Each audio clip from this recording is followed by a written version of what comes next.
जय हिंद फ्रेंड्स, स्वागत है आपका हमारे इस आज के नए वीडियो में। फ्रेंड्स, आज की वीडियो में हम लोग 70 बीपीएससी प्री एग्जाम को टारगेट करते हुए करेंट अफेयर्स को एडुटेरिया करेंट कंसेप्ट बुक से रिवीजन करने वाले हैं। इसमें हम लोग देखने वाले हैं 16 से लेकर 30 जून के करेंट अफेयर्स को। ठीक है, 30 जून 2024 के करेंट अफेयर्स को। तो चलिए टाइम को बिना बर्बाद किए आज की वीडियो की शुरुआत करते हैं। वैश्विक लैंगिक अंतराल रिपोर्ट 2024। देखिए, स्रोत हैं द हिंदू। डिटेल में समझते हैं। ग्लोबल जेंडर गैप इंडेक्स 2024 संस्करण में भारत को 146 देशों में से 129वां स्थान दिया गया है। मुख्य बिंदु की बात करें तो वर्ष 2024 में सभी 146 देशों के लिए वैश्विक जेंडर गैप स्कोर 68.5% है, जो पिछले वर्ष की तुलना में 0.1% अंक का सुधार हुआ है। पिछले वर्ष की तुलना में सुधार हुआ है, ध्यान रखिएगा, 0.1% का। इस दर से पूर्ण समानता तक पहुंचने में 134 साल लगेंगे। अगर इस तरह से सुधार हुआ तो पूर्ण समानता तक पहुंचने में 134 साल लग सकते हैं। आइसलैंड की बात करें तो 93.5% लगातार 15वें वर्ष विश्व का सबसे अधिक लैंगिक समानता वाला देश बना हुआ है। इसके बाद शीर्ष 5 रैंकिंग में फिनलैंड, नॉर्वे, न्यूजीलैंड तथा स्वीडन का स्थान है। ठीक है, आइसलैंड प्रथम स्थान पर है, ध्यान रखिएगा, प्रथम। और भारत का आपको याद रखना है 129वां स्थान। पाकिस्तान की बात करें तो 3 स्थान से गिरकर 145वें स्थान पर भारत आ गया है। भारत का प्रदर्शन, भारत 146 देशों की वैश्विक रैंकिंग में 2 स्थान नीचे जाकर वर्ष 2023 में 127वें स्थान से वर्ष 2024 में 129वें स्थान पर पहुंच गया है। विभिन्न श्रेणियों में भारत की रैंकिंग की बात करें तो देखिए, विभिन्न श्रेणियों में भारत की रैंकिंग। राजनीतिक सशक्तिकरण, ध्यान रखिएगा, 65वां स्थान है। आर्थिक भागीदारी और अवसर में 142वां स्थान है। शैक्षिक उपलब्धि में 112 और स्वास्थ्य और जीवन रक्षा में 142 स्थान है। ठीक है, वैश्विक लैंगिक अंतराल रिपोर्ट क्या है, डिटेल में समझते हैं। देखिए, इसे वैश्विक आर्थिक मंच WEF द्वारा जारी किया जाता है। यह 4 प्रमुख आयामों में लैंगिक समानता का आकलन करता है। कौन कौन से हैं?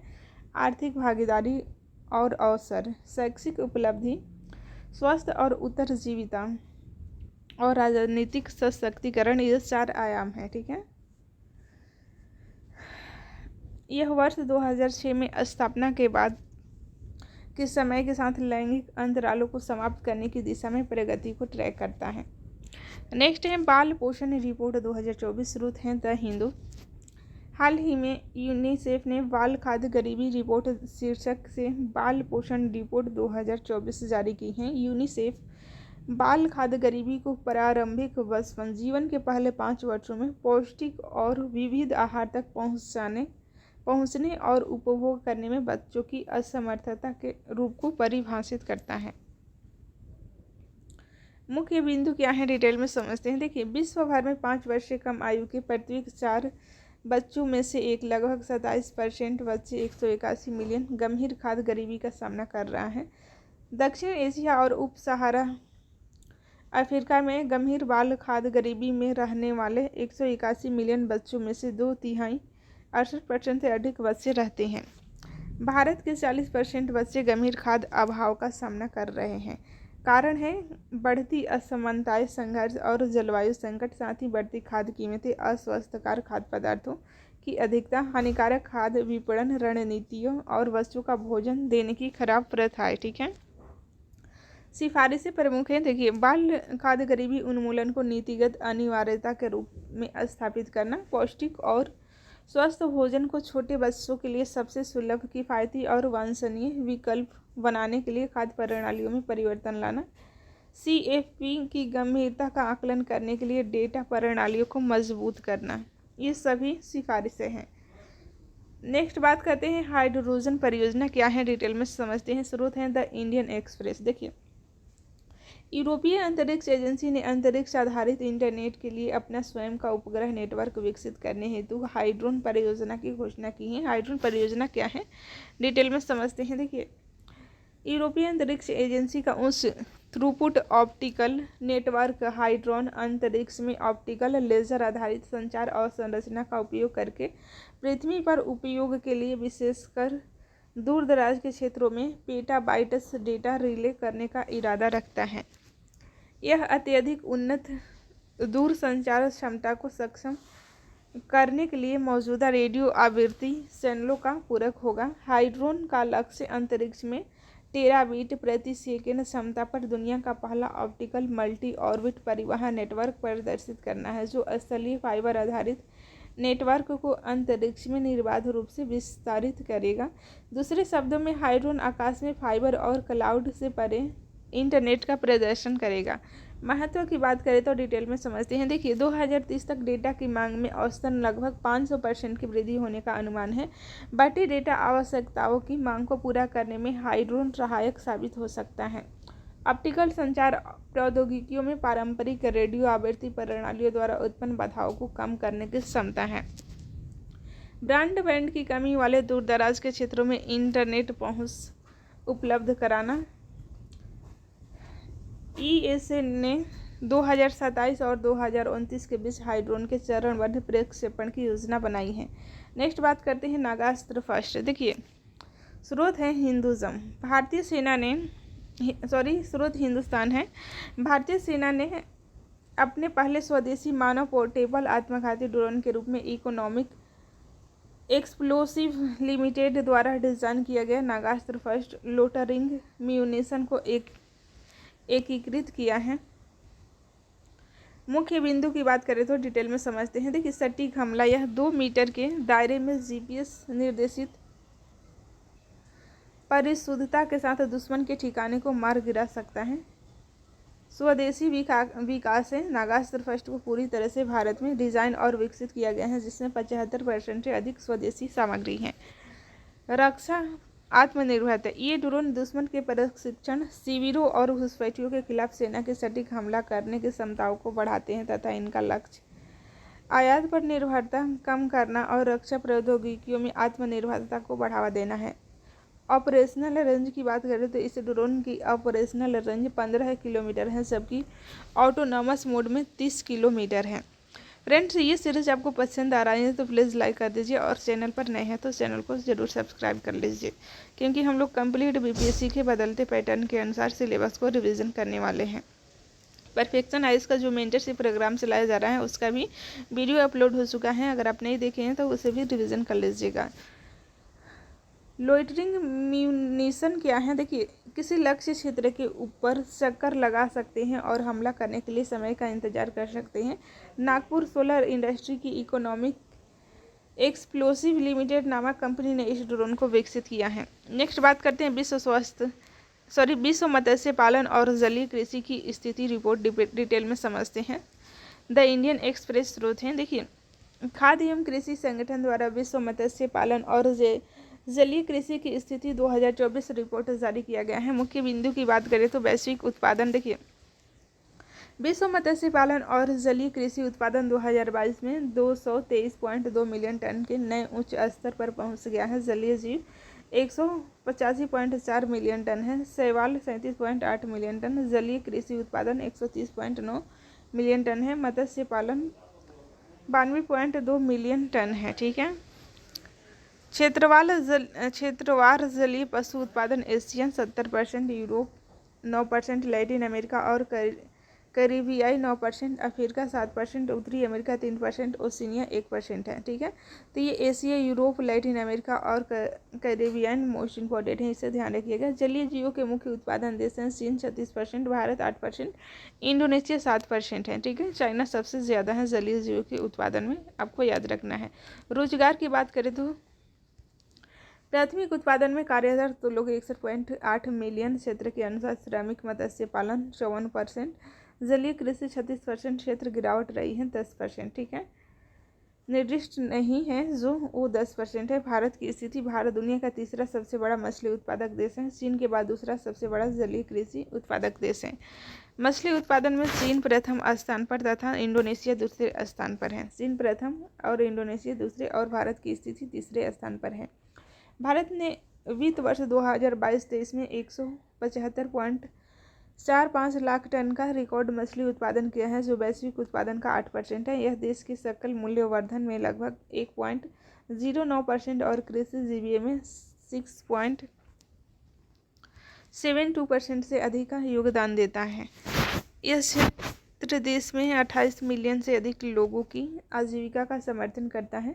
विश्व मत्स्य पालन और जलीय कृषि की स्थिति देखिए, सोफिया FAO की एक प्रमुख रिपोर्ट है जो वैश्विक मत्स्य स्टॉक की स्थिति और स्वास्थ्य के साथ साथ वैश्विक और क्षेत्रीय स्तर पर मत्स्य पालन और जलीय कृषि के रुझानों का विश्लेषण भी करती है। नेक्स्ट बात करते हैं सार्वजनिक परीक्षा अनुचित साधनों की रोकथाम विधेयक 2024, द हिंदू स्रोत है, डिटेल में समझते हैं। देखिए,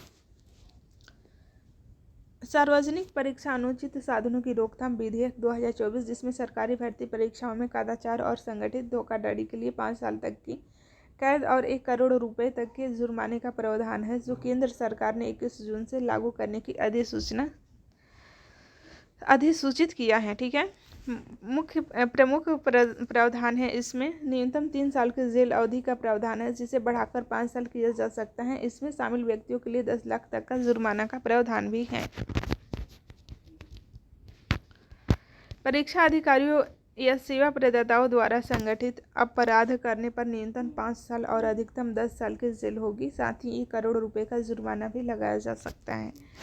अधिनियम के तहत सभी अपराध संज्ञेय और गैर जमानती हैं, जो अपराधियों के खिलाफ तत्काल और कड़ी कार्रवाई सुनिश्चित करते हैं। प्रयोज्यता की बात करें तो UPSC, SSC, RRB, IBPS और NTA द्वारा आयोजित केंद्रीय भर्ती और प्रवेश परीक्षाओं को कवर करता है। आवश्यकता क्यों है? देखिए, 2016 से 2023 तक पेपर लीक से 1.5 करोड़ से अधिक छात्र प्रभावित हुए हैं। इस अवधि के दौरान 70 से अधिक मामले सामने आए हैं। इसके पूर्व केंद्र सरकार और उसकी एजेंसियों द्वारा आयोजित सार्वजनिक परीक्षाओं में अनुचित व्यवहार को संबोधित करने के लिए कोई विशिष्ट कानून नहीं है। नेक्स्ट है रूस उत्तर कोरिया समझौता, द इंडियन एक्सप्रेस स्रोत हैं, डिटेल में समझते हैं। देखिए, रूस के राष्ट्रपति व्लादिमीर पुतिन की हालिया प्योंगयांग यात्रा एक ऐतिहासिक समझौते के साथ संपन्न हुई। रूस और उत्तर कोरिया के बीच यदि दोनों में से कोई भी सशस्त्र आक्रमण का सामना करता है तो तत्काल सैन्य सहायता के लिए समझौता हुआ है। संधि की मुख्य विशेषताएं की बात करें तो समझौते के अनुच्छेद 4 के अनुसार यदि किसी एक पक्ष को किसी एक राज्य या कई राज्यों द्वारा सशस्त्र आक्रमण के कारण युद्ध की स्थिति में डाला जाता है तो दूसरा पक्ष संयुक्त राष्ट्र चार्टर के अनुच्छेद 51 और DPR के उत्तर कोरिया और रूसी संघीय कानूनों के अनुसार बिना किसी देरी के अपने पास मौजूद सभी साधनों के साथ सैन्य और अन्य सहायता प्रदान करेगा। यह समझौता 1961 की रूस उत्तर कोरिया मैत्री सहयोग और पारस्परिक सहायता संधि की याद दिलाता है। निहितार्थ है, देखिए, क्षेत्रीय चिंताएं। दक्षिण कोरिया और जापान के लिए इस संधि को प्रत्यक्ष खतरा माना जा सकता है। दोनों देश इस लंबे समय से उत्तर कोरिया के परमाणु कार्यक्रम और सैन्य शक्ति को लेकर चिंतित हैं।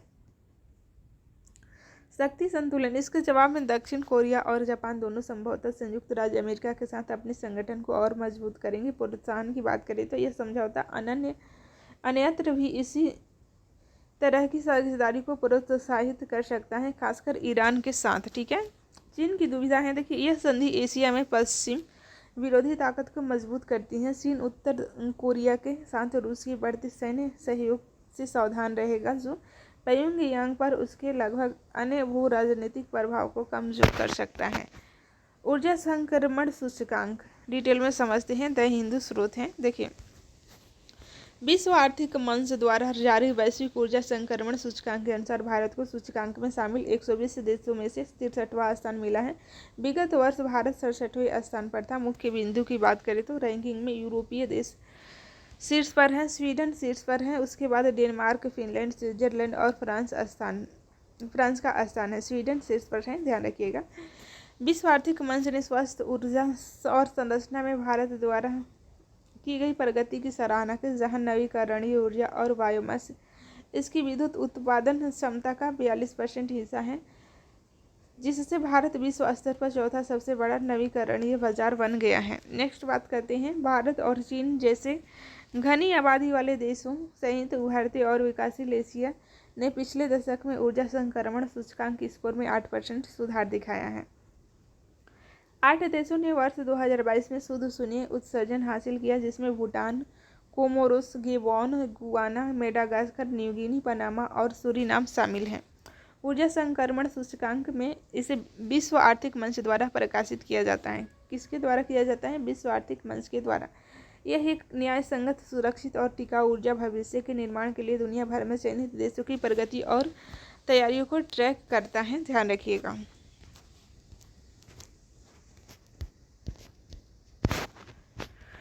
दुनिया के सबसे ऊंचे चिनाब रेल पुल पर सफल ट्रॉल रन।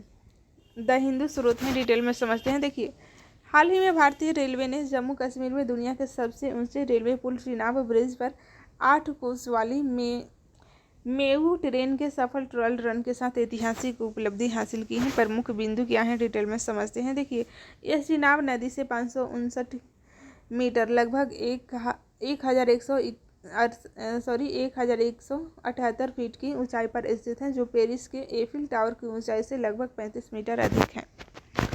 यह 1.3 किलोमीटर लंबा पुल जम्मू और कश्मीर के रियासी जिले में बक्कल और कौरी के बीच स्थित है। यह उधमपुर श्रीनगर बारामूला रेल लिंक परियोजना का हिस्सा है। इस पुल की जीवन अवधि 120 वर्ष तथा इसे 266 किलोमीटर प्रति घंटे तक की तेज हवा की गति को झेलने के लिए डिजाइन किया गया है। चिनाब नदी, देखिए, चिनाब नदी की उत्पत्ति हिमाचल प्रदेश के लाहौल और स्पीति जिलों में चंद्रा और भागा नदियों के संगम से होती है। चिनाब नदी का उपयोग बड़े पैमाने पर जल विद्युत उत्पादन के लिए किया जाता है। बगलिहार जल विद्युत परियोजना, सलाल एवं दुलहस्ती जल विद्युत परियोजना, रतले एवं पाकल दुल जल विद्युत संयंत्र, किरू और किश्तवाड़ जल विद्युत परियोजना। तो ये सभी आपको ध्यान रखना है। इसकी कुल लंबाई लगभग 974 किलोमीटर है। ठीक है। जम्मू के पास झेलम नदी से मिलने के बाद चिनाब नदी सिंधु की सहायक नदी सतलज में मिल जाती हैं। सहायक नदियाँ की बात करें तो मियार नाला, सोहल, थिरोट, भूत नाला आदि हैं। नेक्स्ट है भारत बांग्लादेश संबंध। स्रोत है द इंडियन एक्सप्रेस। देखिए, हाल ही में भारत ने बांग्लादेश में तीस्ता नदी के संरक्षण में अपनी रुचि का संकेत दिया। बांग्लादेश की प्रधानमंत्री शेख हसीना 21 से 22 जून 2024 को भारत की राजकीय यात्रा पर आई हुई थी। प्रमुख घोषणा की बात करें तो बांग्लादेश नागरिकों को इलाज के लिए ई मेडिकल वीज़ा सुविधा, परिवहन सुविधा, भारत भूटान सीमा पर गेदे दर्शना से चीलाहाटी हल्दीबाड़ी होते हुए हाजीमारा तक डलगांव रेल हेड के माध्यम से मालगाड़ी सेवा। ऊर्जा सहयोग में देखिए, कटिहार पार्वतीपुर बोर नगर के बीच 765 केवी उच्च क्षमता वाले इंटर कनेक्शन ग्रिड कनेक्टिविटी। नदी जल बंटवारा 1996 की गंगा जल बंटवारा संधि के नवीकरणीय के लिए चर्चा शुरू करने के लिए एक संयुक्त तकनीकी समिति का गठन।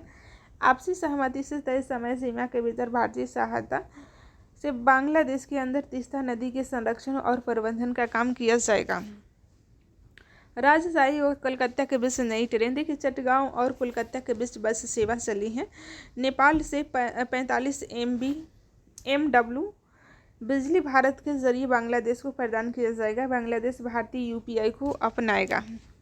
भारत के सहयोग से बांग्लादेशी सेना को अत्याधुनिक बनाया जाएगा। नेक्स्ट बात करते हैं, अमेरिकी सांसद भारत में दलाई लामा से मिले, चीन नाराज हैं इससे। देखिए, अमेरिकी सांसद जो हैं वो भारत में दलाई लामा से मिले हैं और चीन इससे नाराज हैं। स्रोत हैं the times of India. Detail में समझते हैं। देखिए,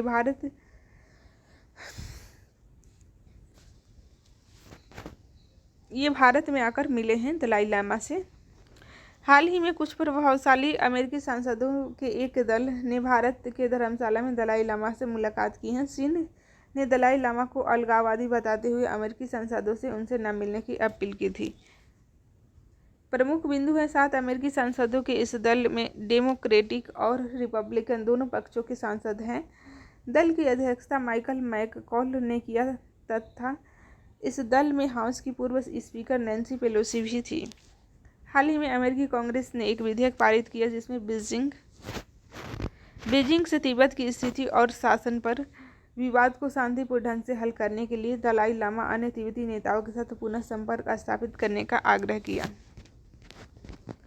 नेक्स्ट बात करते हैं, अमेरिकी प्रतिनिधि सभा ने तिब्बत चीन विवाद समाधान अधिनियम को बढ़ावा देने वाला विधेयक पारित कर दिया, जिसे तिब्बत समाधान अधिनियम के नाम से भी जाना जाता है। यह विधेयक बीजिंग के इस रुख को खारिज करता है कि तिब्बत प्राचीन काल से ही चीन का हिस्सा रहा है, आग्रह करता है कि वह तिब्बत के इतिहास, तिब्बती लोगों और दलाई लामा सहित तिब्बती संस्थाओं के बारे में गलत सूचना का प्रसार बंद करे। चीन की नाराजगी का कारण है, आप सभी को पता ही है, दलाई लामा तिब्बती बौद्ध धर्म गेलुग संप्रदाय के धर्म गुरु की उपाधि है। मौजूदा दलाई लामा को 14वां दलाई लामा माना जाता है। 1959 में वह चीनी शासन के खिलाफ की गई एक बगावत के असफल होने के बाद हिमालय के रास्ते अपने अनुयायियों के साथ भारत आ गए थे। भारत ने उन्हें और कई तिब्बतियों को शरण दिया। उनका मुख्यालय हिमाचल प्रदेश के धर्मशाला में है। भारत सरकार आधिकारिक तौर पर तिब्बत को चीन का हिस्सा ही मानती है। चीन का मानना है कि दलाई लामा कोई विशुद्ध धार्मिक व्यक्ति नहीं है, बल्कि वे एक राजनीतिक निर्वासित व्यक्ति हैं जो धर्म की आड़ में चीन विरोधी अलगाववादी गतिविधियों में संलिप्त हैं। ठीक है। आर्टिफिशियल इंटेलिजेंस तैयारी सूचकांक 2024 डिटेल में समझते हैं। देखिए, हाल ही में अंतर्राष्ट्रीय मुद्रा कोष द्वारा जारी 2024 के लिए कृत्रिम बुद्धिमत्ता तैयारी सूचकांक में कृत्रिम बुद्धिमत्ता को अपनाने और एकीकृत करने के लिए 174 देशों की तत्परता का मूल्यांकन किया गया है। मुख्य विशेषताएं हैं, मूल्यांकन मानदंड, इसमें 4 प्रमुख क्षेत्र शामिल हैं: डिजिटल अवसंरचना, मानव पूंजी, श्रम बाजार नीतियां, नवाचार और आर्थिक एकीकरण, विनियमन और नैतिकता। देशी वर्गीकरण, देखिए सूचकांक देशों को 3 समूहों में वर्गीकृत करता है: उन्नत अर्थव्यवस्थाएं, उभरती बाजार अर्थव्यवस्थाएं और निम्न आय वाले देश। शीर्ष प्रदर्शनकर्ता सिंगापुर है, डेनमार्क दूसरे स्थान पर है और यूएसए तीसरे स्थान पर। भारत को 0.49 रेटिंग के साथ ईएम की श्रेणी में रखा गया है। कुल 174 देशों में भारत 72वें स्थान पर है, जबकि चीन 31वें, श्रीलंका 92वें स्थान पर है, बांग्लादेश 113वें स्थान पर है। ठीक है।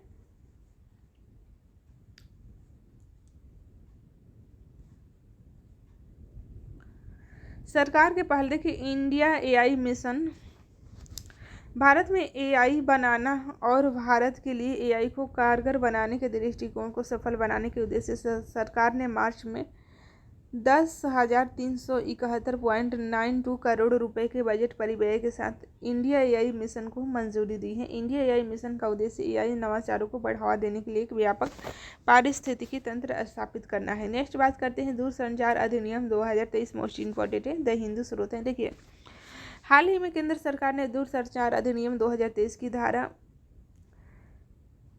12(10) से 3042 से 44,046, 46,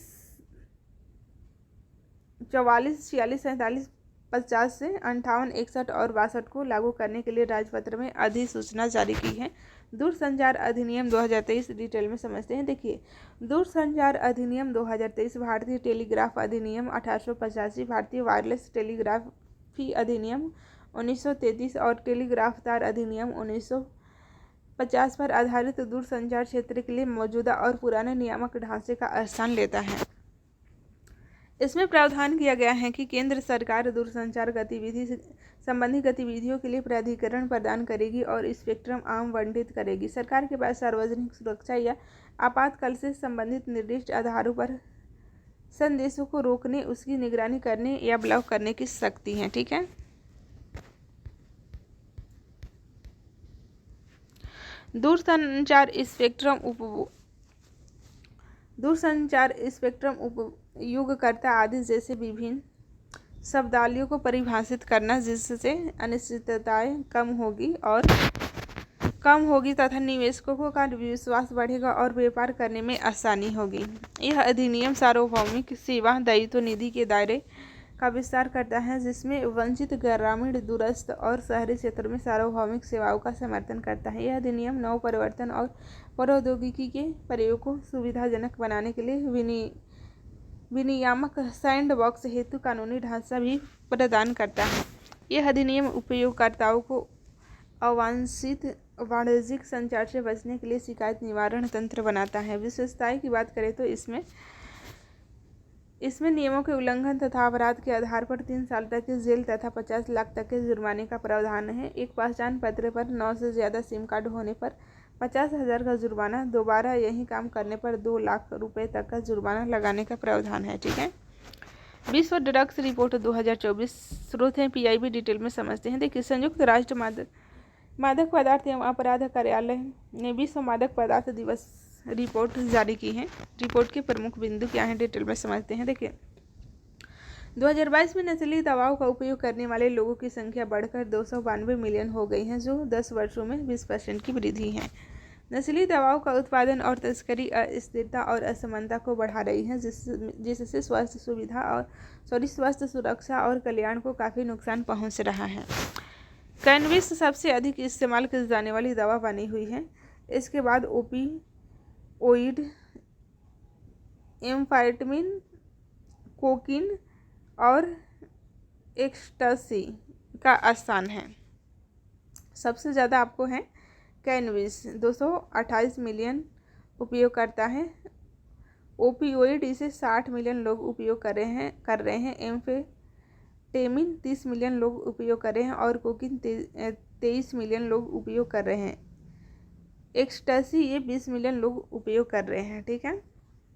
दुनिया भर में अनुमानित 64 मिलियन लोग नशीली दवाओं के उपयोग संबंधी विकारों से पीड़ित हैं, लेकिन प्रत्येक 11 में से केवल एक व्यक्ति को ही उपचार मिल पाता है। महिलाएं विशेष रूप से वंचित हैं। नशीली दवाओं के उपयोग संबंधी विकारों से पीड़ित हर 18 में से केवल एक महिला को ही उपचार मिल पाता है।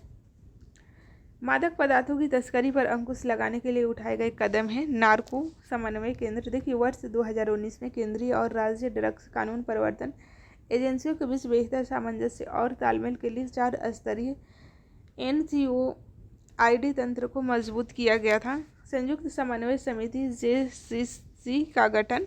देखिए, NBC केंद्र का पुनर्गठन, सिम्स ई-पोर्टर, जब्त नशीले पदार्थों का निपटान, समुद्री मार्ग से तस्करी रोकने के लिए विशेष अभियान, जन जागरूकता अभियान, ये सभी हैं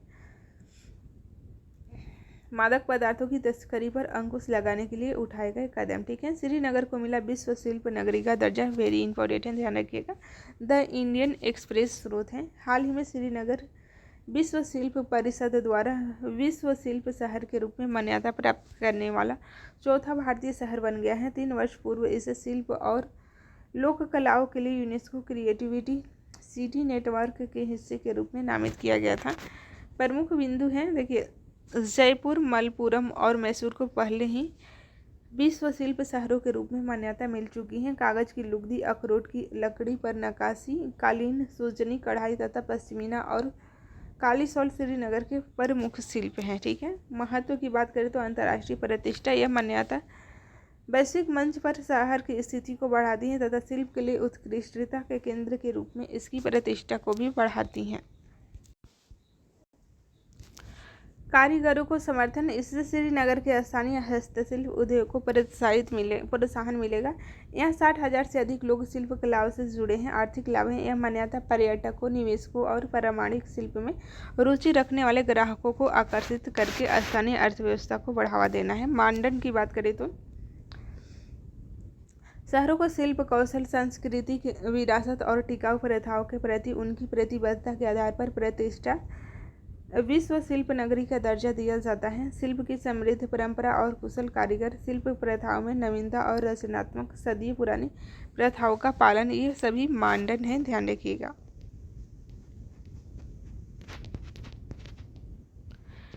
फ्रेंड्स, बाकी के हम लोग नेक्स्ट क्लास में रिवीजन करने वाले हैं। क्लास आपको कैसी लग रही है? अगर आप सभी को ये सीरीज़ पसंद आ रही है तो वीडियो को लाइक करना ना भूलें, चैनल को ज़रूर सब्सक्राइब करें और अपने दोस्तों में भी शेयर करें। Thanks for watching.